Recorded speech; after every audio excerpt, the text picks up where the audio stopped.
Perkenalkan, kami dari kelompok 5 mata kuliah pengantar ilmu pemerintahan dengan materi organisasi dan manajemen pemerintahan yang terdiri dari 6 anggota kelompok, yaitu Elvira Julita Purba, Nurul Hidayah, Jalu Pamungkas Arga Saputra, Santi Nurtika, Iqbal Naufal Juriansyah, dan yang terakhir yaitu Krisda Vanitri Purba. Di sini kami akan membagi materi ini ke dalam 2 kegiatan belajar, yaitu yang pertama organisasi pemerintahan dan kegiatan yang kedua yaitu manajemen pemerintahan. Di mana organisasi di sini yaitu alat dari administrasi dalam bentuk kerjasama untuk mencapai suatu tujuan. Di mana untuk mencapai tujuan ini, organisasi harus digerakkan dengan suatu proses yang dinamik dan khas. Proses yang dinamik dan khas ini disebut dengan istilah manajemen.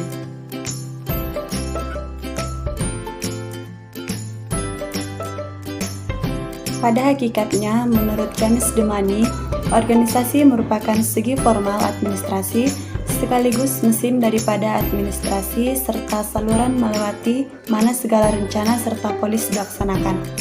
Organisasi adalah framework daripada setiap bentuk kerjasama manusia untuk mencapai tujuan bersama. Sebagai alat administrasi, organisasi dapat dilihat dari 2 sudut pandang. Yang pertama yaitu sebagai wadah, di mana kegiatan manajemen dijalankan organisasi atau tempat di mana kegiatan manajemen dijalankan.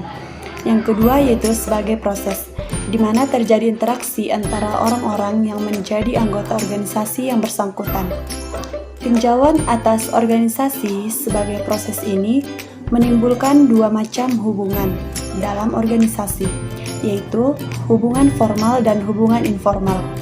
Hubungan formal nampak pada tata hubungan yang berupa susunan tata kerja serta sebagai tugas kewajiban organisasi sebagaimana ditentukan secara resmi oleh pembentuk organisasi.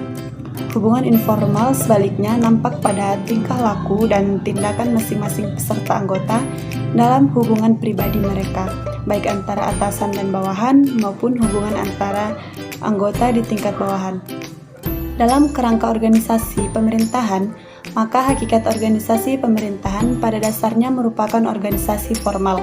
Struktur organisasinya pun juga bersifat formal. Namun, seiring dengan terbentuknya organisasi formal ini, dalam organisasi pemerintahan ini juga terbentuk organisasi informal. Berbicara mengenai pengertian organisasi pemerintahan, ada beberapa ahli yang memberikan pendapat mengenai pengertian organisasi tersebut. Yang pertama yaitu G.R. Terry.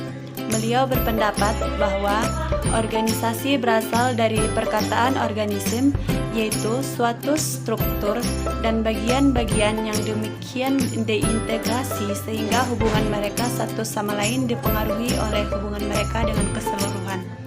Yang kedua yaitu Leonard Dwight, mengemukakan 2 pengertian, yaitu yang pertama, organisasi adalah pola hubungan yang ditetapkan secara formal oleh hukum dan oleh top management atau organisasi formal. Yang kedua yaitu organisasi adalah sejumlah tata hubungan kerja atau work relationship yang menjelma dari hubungan kerjasama antar sejumlah orang dalam jangka waktu yang panjang, atau bisa disebut sebagai organisasi formal. Dari pengertian organisasi yang dikemukakan beberapa ahli di atas, secara umum dan elementer dapat disimpulkan bahwa organisasi memiliki unsur-unsur antara lain adanya yang pertama 2 orang atau lebih, yang kedua maksud untuk kerjasama, yang ketiga pengaturan hubungan, yang keempat tujuan yang hendak dicapai. Berdasarkan unsur-unsur dasar tersebut, dapatlah dirumuskan definisi yang lebih mendekati praktik organisasi sehari-hari, yaitu organisasi adalah wadah serta proses kerjasama sejumlah manusia yang terikat dalam hubungan formal dalam rangkaian hierarki untuk tujuan yang telah ditentukan. Suatu organisasi pemerintahan disebut baik bila semua struktur fungsional berjalan dengan baik, yaitu dapat melakukan tugas hubungan interaksi sesuai dengan norma dan nilai-nilai yang dimiliki dalam menyesuaikan diri dengan lingkungannya. C. Asas organisasi pemerintahan. 1. Asas koordinasi. Dengan adanya pengelompokan tugas-tugas hubungan, dibentuknya unit-unit dalam organisasi, contohnya biro-biro, bagian-bagian, direktorat-direktorat, seksi-seksi, dan lain-lain, maka adanya kecenderungan timbulnya suatu kekuatan yang memisahkan diri dari induknya atau gerak sentrifugal. Masing-masing unit yang memiliki tugas khusus dan keahlian tersebut cenderung untuk hanya memberikan perhatian yang besar terhadap usaha unitnya masing-masing, sehingga cenderung melupakan tujuan organisasi keseluruhannya dalam lingkup yang luas. Leonard Dwight berpendapat bahwa koordinasi adalah suatu penyatuan terhadap masing-masing bagian antara satu dengan lainnya dan menyelaraskan tugas usaha atau kegiatan serta operasinya agar mereka dapat memberikan sumbangan semaksimal mungkin bagi berhasilnya usaha bersama tersebut. 2. Asas hierarki. Itu adalah suatu rangkaian anak tangga atau pembatasan wewenang dalam tugas masing-masing, derajat tinggi rendahnya dari wewenang, tugas dan kewajiban, serta tanggung jawab. Adanya hierarki adalah untuk merealisasikan asas pertama organisasi, yaitu koordinasi. Untuk mencapai sasaran dan tujuan dalam organisasi pemerintahan, diperlukan prinsip-prinsip organisasi sebagaimana dikemukakan oleh Sondang P. Siagian berikut ini. 1. Kejelasan tujuan. Siapapun akan mengakui bahwa suatu organisasi termasuk negara atau pemerintah didirikan untuk mencapai tujuan tertentu. 2. Kejelasan misi. Misi merupakan langkah-langkah utama yang harus diemban dalam rangka mencapai tujuan. 3. Fungsionalisasi. Pembagian tugas antara berbagai satu kerja dalam organisasi harus didasarkan atas prinsip fungsionalisasi untuk menjamin bahwa a. Semua fungsi yang harus diselesaikan terbagi habis. B. Tidak ada fungsi yang ketinggalan tanpa penanggung jawab yang jelas. C. Tidak terjadi perebutan fungsi yang dipersepsikan sebagai fungsi yang penting. 4. Pembagian tugas. Prinsip ini penting karena a. Tidak sedikit tugas yang sangat spesialistik sehingga memerlukan deskripsi spesifikasi tugas yang sejelas mungkin. B. Beban kerja yang harus dipikul tidak mungkin merata, tetapi berbeda-beda. C. Kontribusi satu kerja. Pelaksana tugas tertentu ke arah pencapaian tujuan tidak sama. D. Persyaratan pengetahuan dan keterampilan yang dituntut dari dan harus dipenuhi oleh para pelaksana berbeda-beda pula. E. Struktur organisasi harus disesuaikan dengan tuntutan tugas-tugas tersebut. 5. Departementalisasi. Salah satu cara yang digunakan dalam pembagian tugas, di mana semua tugas tersebut harus dilaksanakan dan dikelompokkan dalam berikut adalah pendekatan dalam cara ini. 1. A. Pendekatan fungsional. B. Pendekatan produk. C. Pendekatan pelanggan. D. Pendekatan proses. 6. Keseimbangan antara wewenang dan tanggung jawab. 7. Kesatuan arah. 8. Kesatuan komando. 9. Kejelasan kebijakan tentang pola pengambilan keputusan. 10. Rentang kendali. D. Fungsi-fungsi dalam organisasi pemerintahan. J.R. Terry membedakan secara umum adanya dua fungsi dalam setiap organisasi yang besar, yaitu fungsi lini dan fungsi bukan lini. Fungsi bukan lini meliputi keseluruhan fungsi yang menunjang atau membantu pelaksanaan pencapaian tujuan organisasi yang dinamakan fungsi staf. Sementara itu, Leonard Dwight mengemukakan adanya 3 macam fungsi dalam organisasi, yaitu fungsi lini adalah fungsi yang erat hubungannya dengan pelaksanaan tugas pokok organisasi. Pendapat yang mewenang pejabat ini adalah A. Mengambil keputusan. B. Bertanggung jawab. C. Menafsirkan kebijakan yang telah ditentukan oleh atasan dan menggariskan ketentuan penyelenggaraan kebijakan. tersebut dalam wilayah kekuasaannya. D. Membuat perencanaan. D. Mengusahakan tetap tercapainya efisiensi yang tinggi dalam usaha kerjasama itu. 2. Fungsi auxiliary atau pelayanan adalah fungsi memberikan bantuan terhadap pejabat tinggi. 3. Fungsi staf. Dalam organisasi yang besar yang lazimnya terdapat sebuah tipe spesialisasi fungsi yang disebut staf. Seseorang staf adalah unsur penasihat bagi seorang pejabat tinggi tetapi tanpa kewenangan. Unsur staf di kalangan sipil dan pemerintah memiliki dua golongan. A. Substantive staff, bertanggung jawab memberikan nasihat kepada atasannya mengenai bidang-bidang teknis fungsional di mana staf yang bersangkutan bertugas. B.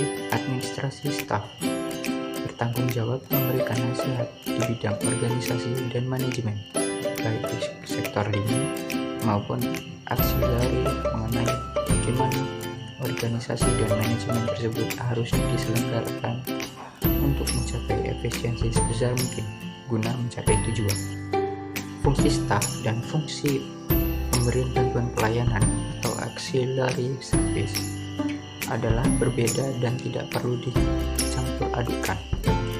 Unsur auxiliary adalah unsur operasi, sedangkan unsur staf adalah unsur pemikiran, perencanaan, dan penasihat. James Dimoni membedakan adanya dua fungsi dalam organisasi, yaitu fungsi lini, dua fungsi staf, yang terbagi dalam tiga golongan sebagai berikut. A. Informative staff, berfungsi mengajukan bahan-bahan atau data atau informasi-informasi kepada pejabat tinggi untuk bahan pembuatan rencana. B.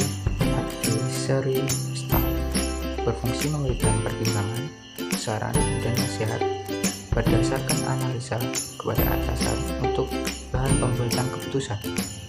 C. Supervisory staff, berfungsi memberikan bantuan pengawasan agar pejabat ini dapat mengetahui apakah yang dikerjakan masih sesuai dengan rencana dan apakah pengarahan usaha efektif.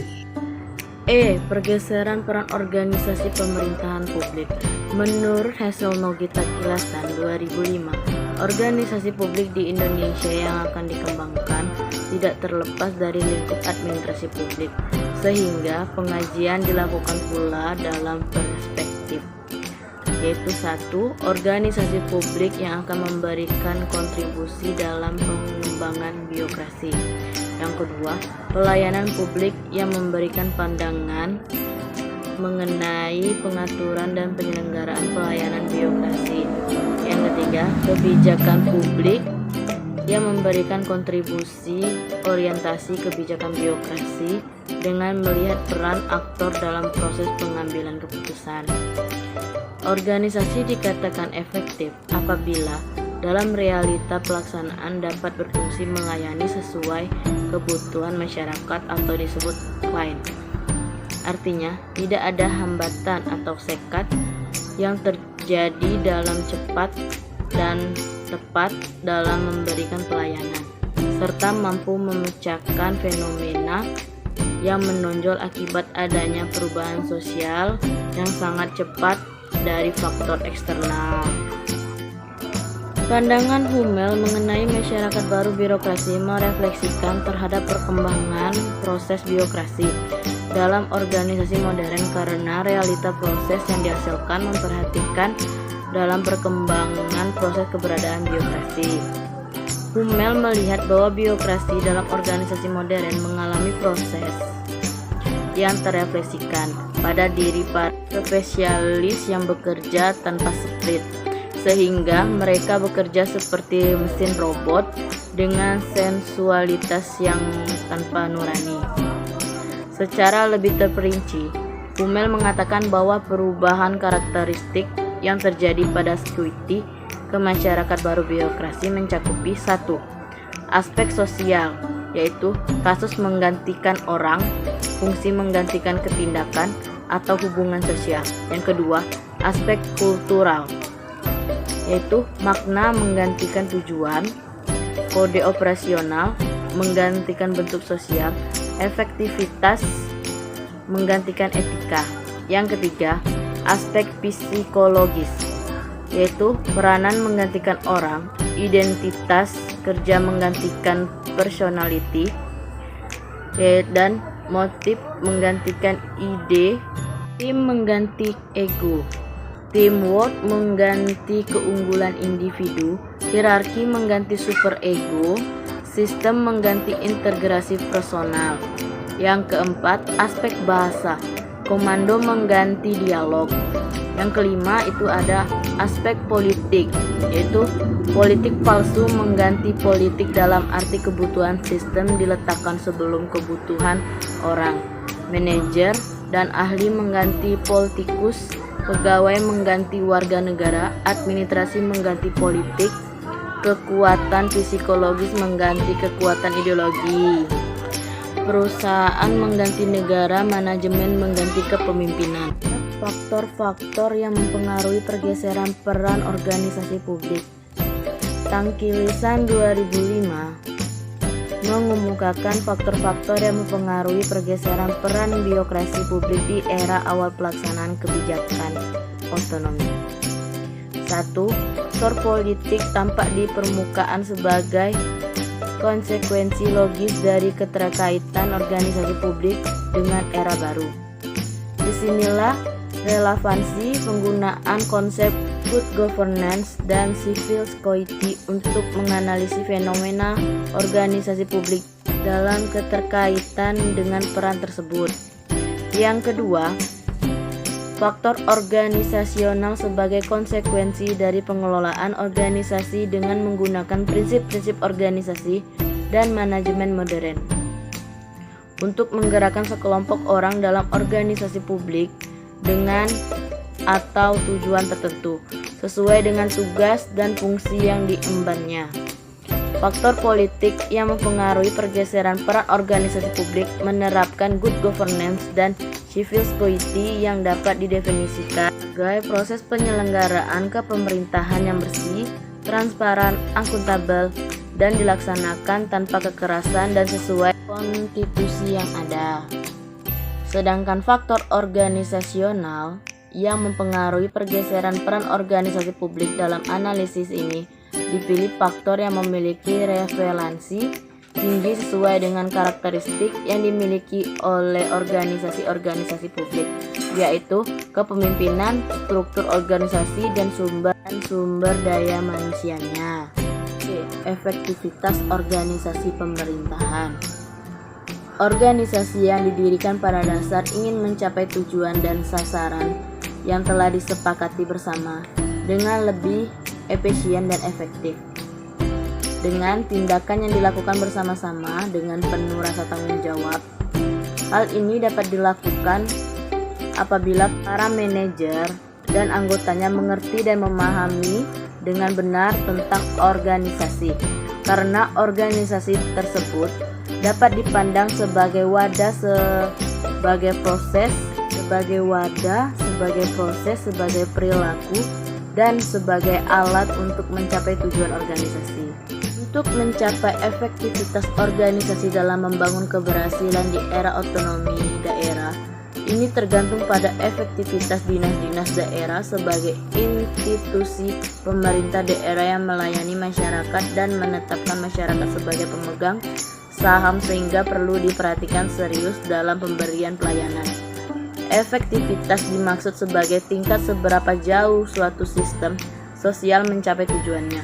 Efektivitas organisasi adalah tingkat sejauh mana suatu organisasi yang merupakan sistem sosial dengan segala sumber daya dan sarana tertentu yang tersedia memenuhi tujuan-tujuan tanpa pemborosan dan menghindari yang tidak di antara anggota-anggotanya. Baiklah, di sini saya akan melanjutkan materi kegiatan kedua yang mengenai manajemen pemerintahan. Sebelumnya, nama saya Santi Lufika dengan NPM D1 D020024. Baiklah, yang pertama yaitu pengertian manajemen pemerintahan. Istilah manajemen datang dari bahasa Inggris management. Istilah ini terbentuk dari akar kata manus yang artinya tangan. Manajemen yaitu ilmu yang pelajari bagaimana menciptakan aktivitas usaha atau doing right things secara efisien atau doing things right dan produktif melalui fungsi dan siklus tertentu dalam rangka mencapai tujuan organisasi yang telah ditetapkan. Adapun pengertian manajemen menurut pendapat para ahli. Yang pertama yaitu menurut Ortweighted. Management is the process and agency which direct and guides the operation of an organization in the realizing of established aims. Yang artinya, manajemen adalah proses dan perangkat yang mengarahkan serta membimbing kegiatan-kegiatan suatu organisasi dalam mencapai tujuan yang telah ditetapkan. Yang kedua yaitu menurut Ralph C. Davis. Management is the function of the executive leadership anywhere. Yang artinya, manajemen adalah fungsi dari setiap pimpinan eksekutif dimanapun. Jadi, adapun kesimpulan mengenai manajemen. Manajemen selalu diterapkan dalam hubungan usaha suatu kelompok manusia dan tidak terhadap sesuatu usaha satu orang tertentu. Dalam pengertian manajemen selalu terkandung adanya suatu tujuan tertentu. Yang selanjutnya yaitu bagian B, perbedaan ilmu pemerintahan dan ilmu manajemen pemerintahan. Yang pertama yaitu perbedaan mengenai ilmu pemerintahan, yang terdiri dari pengertian, dari ciri khas, dan hakikatnya. Mulai dari pengertian, ilmu pemerintahan yaitu ilmu yang pelajari tentang kinerja pemerintahan dalam melaksanakan tugas dan fungsinya untuk mewujudkan tujuan negara. Ciri khas dari ilmu pemerintahan yaitu berkaitan dengan kekuasaan atau kewenangan. Yang kedua, melingkupi kepentingan masyarakat. Yang ketiga yaitu syarat dengan nilai-nilai. Yang ketiga yaitu hakikat, terdiri dari objek materia ilmu pemerintahan adalah pemerintahan di suatu negara. Yang kedua, ajaran pemerintahan adalah ajaran tentang kewenangan pemerintahan. Yang ketiga, objek forma ilmu pemerintahan adalah hubungan antar pemerintahan dengan masyarakat. Yang selanjutnya yaitu perbedaan dari ilmu manajemen pemerintahan, mulai dari pengertian, ciri khas, dan hakikat. Mulai dari pengertian yaitu ilmu manajemen pemerintahan adalah ilmu yang mempelajari tentang proses kegiatan pengelolaan pemerintahan yang dilakukan oleh penguasa atau aparatur dalam rangka mencapai tujuan yang telah ditetapkan. Ciri khasnya yaitu yang pertama berkaitan dengan pengelolaan atau tata kelola pemerintahan. Yang kedua, melingkupi kepentingan dalam internal dan eksternal. Yang ketiga, syarat dengan pelayanan yang diberikan. Hakikatnya, yang pertama yaitu objek materia ilmu manajemen pemerintahan adalah tata kelola pemerintahan di suatu negara. Yang kedua, objek forma manajemen pemerintahan adalah tata kelola pemerintahan dalam kaitan kepada masyarakat. Yang ketiga, ajaran manajemen pemerintahan adalah tentang tata kelola pemerintahan. Selanjutnya yaitu adapun hubungan ilmu pemerintahan dengan ilmu manajemen pemerintahan. Ilmu pemerintahan adalah cabang ilmu yang mempelajari tentang cara bagaimana lembaga pemerintah disusun dan dapat berfungsi secara baik. Pakar ilmu pemerintahan menekankan lembaga pemerintah agar dapat berfungsi secara baik. Sedangkan pakar ilmu manajemen pemerintah mengatakan bahwa ilmu manajemen pemerintahan merupakan inti dari ilmu pemerintahan yang menjalankan tata kelola pemerintahan. Dengan kata lain, manajemen pemerintahan merupakan inti dari pemerintahan. Ilmu manajemen pemerintahan merupakan ilmu yang mempelajari proses kegiatan pengelolaan atau manajemen pemerintahan. Selanjutnya yaitu fungsi-fungsi manajemen pemerintahan. Sebagaimana dikemukakan oleh George R. Terry, mengenai fungsi-fungsi dasar manajemen itu terdiri dari planning, organizing, executing, dan controlling. Yang pertama yaitu planning, yaitu apa yang harus dilakukan, kapan, bagaimana, dan di mana. Seperti menyusun langkah-langkah guna mencapai tujuan yang telah ditetapkan. Yang kedua, yaitu organizing. Dengan kewenangan seberapa banyak, dengan sarana serta lingkungan kerja yang bagaimana. Yang ketiga, yaitu executing. Melaksanakan tugas yang telah ditetapkan dengan sukarela dan dengan kerjasama yang baik. Yaitu seperti membuat para pekerja itu ingin melakukannya dengan secara sukarela. Yang keempat, yaitu controlling. Pengamatan antar tugas setelah direncanakan dan dilaksanakan sesuai dengan rencana. Dan apabila terjadi penyimpangan, maka akan diadakan tindakan-tindakan perbaikan. Yang selanjutnya itu masih dengan fungsi. Fungsi yang berjalan itu merupakan proses. Dan dari setiap proses fungsi itu meliputi input, throughput, dan output. Dan penggunaan output itu dapat menimbulkan outcome.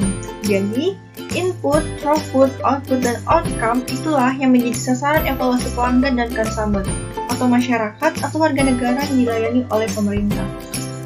Di sini, saya akan melanjutkan materi yang sebelumnya sudah disampaikan oleh rekan saya, yaitu tentang asas-asas manajemen pemerintahan.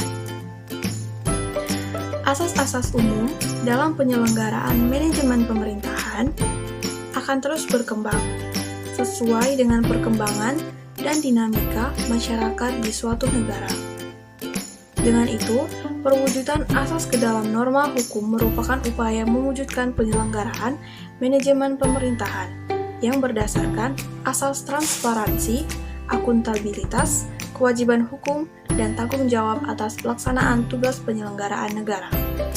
Pengaturan manajemen pemerintahan pada dasarnya adalah upaya membangun prinsip-prinsip pokok, pola pikir, sikap perilaku, budaya, dan pola tindak yang demokratis, objektif, dan proporsional dalam rangka menciptakan keadilan serta kepastian hukum.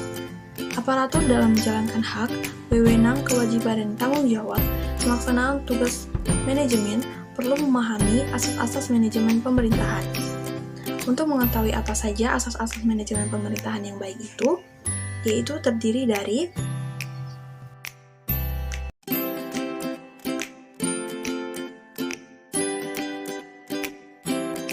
selanjutnya, yaitu tentang perkembangan manajemen pemerintahan di Indonesia. Setelah masa sulit yang sudah dialami pada tahun 1945 sampai 1950, sebagaimana dikemukakan oleh Tali Ziduhu, Ndara, pada 2003, Indonesia memulai pembangunan bangsa dan pembangunan karakter sejak tahun 70-an. Indonesia menjalankan kembali pembangunan nasional dan menggunakan manajemen yang disebut administrasi pembangunan pada level makro dan manajemen proyek pada level mikro. Serentak dengan itu, berbagai konstruk manajemen pemerintahan pun dicoba. Yang pertama adalah manajemen proyek. Manajemen ini mempunyai latar belakang lintas budaya, yaitu usai Perang Dunia Kedua, negara-negara jajahan di Asia dan Afrika satu persatu merdeka. Mengingat kondisi sosial ekonomi masyarakat yang masih lemah, pemerintah pun mempelopori pembangunan nasional masing-masing. Administrasi negara bangsa-bangsa yang disebut negara dunia ketiga di masa itu pun mengalami perubahan paradigma, yaitu menjadi administrasi pembangunan. Manajemen proyek tersebut didukung oleh kaum kreditur atau donatur berdasarkan anggapan bahwa manajemen proyek dapat dijadikan instrumen untuk mengontrol setiap sen loan atau air yang dipinjamkan kepada Indonesia. Dengan penggunaan manajemen proyek tersebut, di Indonesia terdapat dualisme manajemen, yaitu sebagai berikut yang dapat kita lihat di sini.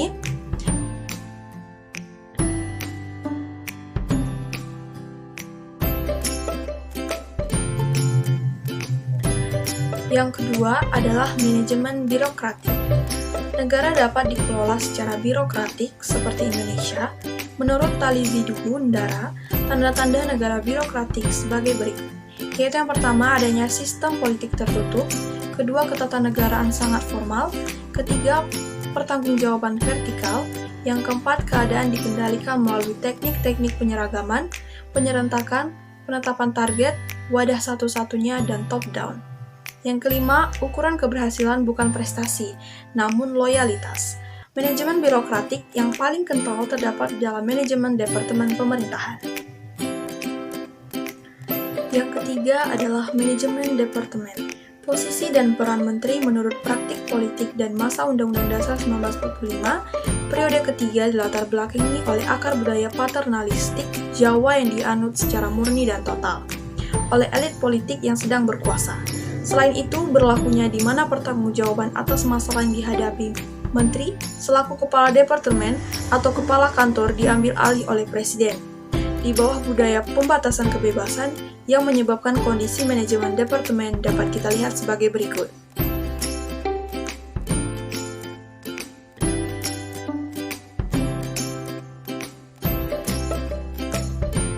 Yang keempat adalah manajemen fungsi dan tugas. Tali Ziduhu mengemukakan bahwa manajemen fungsi dan tugas adalah manajemen yang bertolak dari anggapan dasar bahwa demi mempertahankan hidup, manusia dilengkapi dengan fungsi-fungsi seperti fungsi melihat, fungsi mendengar, dan sebagainya. Masyarakat juga berkembang berdasarkan fungsi-fungsi objektif. Fungsi ini harus dikontrol oleh lembaga publik yang disebut pemerintah. Agar mampu mengelola konflik antar kekuatan ekonomi, pemerintah dibekali dengan kekuasaan sah yang disebut kewenangan. Oleh karena itu, pemerintah harus dikontrol. Fungsi kontrol terhadap pemerintah dan kekuasaan ekonomi itu sendiri berada di tangan rakyat atau masyarakat sebagai kedaulatan dan konsumen. Yang kelima adalah manajemen daerah. Sejak tahun 70-an, pemerintahan Indonesia dikelola menurut manajemen proyek. Mengingat proyek atau kegiatan pemerintahan, baik pusat maupun daerah, semuanya berlokasi di daerah, maka pembicaraan tentang manajemen proyek identik dengan manajemen daerah. Paradigma pembangunan di masa itu pada level makro dan dalam bahasa politik, fungsi-fungsi pemerintahan, pembangunan dan pembinaan, masyarakat pada model Undang-Undang Nomor 5 Tahun 1974 masih bisa dibedakan satu dengan yang lain. Pembangunan daerah juga begitu. Tetapi di bawah Undang-Undang Nomor 22 Tahun 1999, ketika pembangunan daerah itu berlangsung di bawah, di lingkungan daerah yang kecil yang disebut kota dan kabupaten. Badan Perencanaan Pembangunan Daerah yang selama 3 dekade memusatkan perhatian pada pembangunan fisik diubah menjadi Badan Perencanaan Daerah yang mengelola tiap unit pembangunan pada aspek fisik dan non-fisiknya secara integral. Didasarkan pada 3 asas, yaitu dekonsentrasi, desentralisasi, dan koadministrasi. Seluruh proses harus dikelola menurut fungsi manajemen. Yang keenam atau yang terakhir adalah manajemen pemerintahan abad 21. Perubahan besar pada manajemen pemerintahan terjadi dengan hadirnya konsepsi pemikiran dari Osborne dan Gebler pada tahun 1992 yang menawarkan perlunya transformasi semangat kewirausahaan pada sektor publik. Adanya upaya pembaharuan terhadap manajemen pemerintahan tersebut mempengaruhi kecenderungan gaya manajemen pemerintahan abad 21 secara umum yang menurut Sadu Wasistiono diperkirakan dapat kita lihat sebagai berikut. Yaitu yang pertama dilihat dari peranan pemerintah, dilihat dari misi dan visi, dilihat dari fungsi-fungsi manajemen, dilihat dari bentuk organisasi, dan dilihat dari kepemimpinannya. New Public Management, atau dalam bahasa Indonesia juga dikenal sebagai manajemen publik baru, dalam sebuah pendekatan dalam menjalankan kegiatan pelayanan publik yang diselenggarakan oleh pemerintahan, baik pada level pusat maupun daerah, yang menitik beratkan pada anggapan bahwa manajemen yang dilakukan sektor bisnis lebih unggul daripada manajemen yang dilakukan selama ini. Diselenggarakan oleh birokrasi, sehingga perlu diganti. Paradigma baru ini mulai mendapat banyak sorotan pada tahun 1990, setelah Christopher Hood pertama kali menggunakan istilah tersebut dalam tulisannya pada tahun 2003. Meski pada perkembangannya, paradigma ini juga kerap disamatkan dengan istilah-istilah lain yang berkembang setelah sepertinya.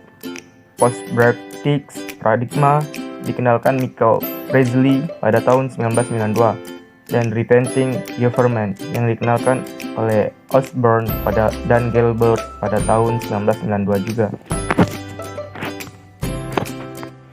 New Public Management beranggapan bahwa praktik manajemen sektor swasta adalah cara yang lebih baik dibandingkan praktik manajemen pada birokrasi publik.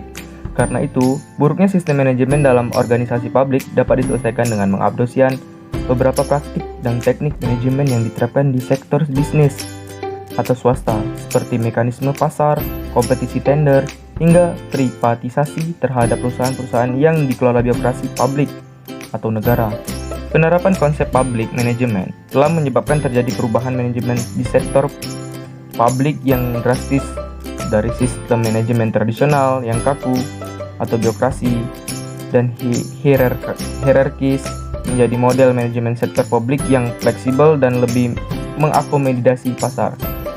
Penerapan konsep NPM atau New Public Management dapat dipandang sebagai suatu bentuk modernisasi atau reformasi manajemen dan administrasi publik, depolitisasi kekuasaan dan desentralisasi wewenang yang mendorong demokrasi. Perubahan tersebut juga telah mengubah peran pemerintahan terutama dalam hal hubungan antar pemerintahan dengan masyarakat. Pembahasan tentang New Public Service. Paradigma New Public Service merupakan konsep yang dimunculkan melalui tulisan Janet van der Hart dan Robin den Hart berjudul The New Public Service, Serving Not Steering, terbit tahun 2003. Paradigma New Public Service dimaksud untuk mengcounter paradigma administrasi yang menjadi arus utama mainstream untuk saat ini, yakni paradigma New Public Management yang berprinsip run government like a business atau market a solution today, at least in public sector. Teori New Public Service memandang bahwa birokrasi adalah alat rakyat yang harus tunduk kepada apapun suara rakyat, sepanjang suara rakyat itu rasional dan legitimate secara normatif dan konstitusional.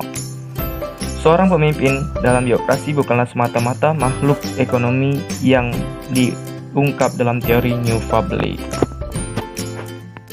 Manajemen melainkan juga makhluk yang berdimensi sosial politik dan menjalankan tugas sebagai pelayanan publik untuk meningkatkan pelayanan publik yang demokrasi. Konsep The New Public Service menjanjikan perubahan nyata pada kondisi birokrasi pemerintahan sebelumnya. Pelaksanaan konsep ini membutuhkan keberanian dan kerelaan aparatur pemerintah, karena mereka akan mengorbankan waktu dan tenaga untuk mempengaruhi semua sistem yang berlaku.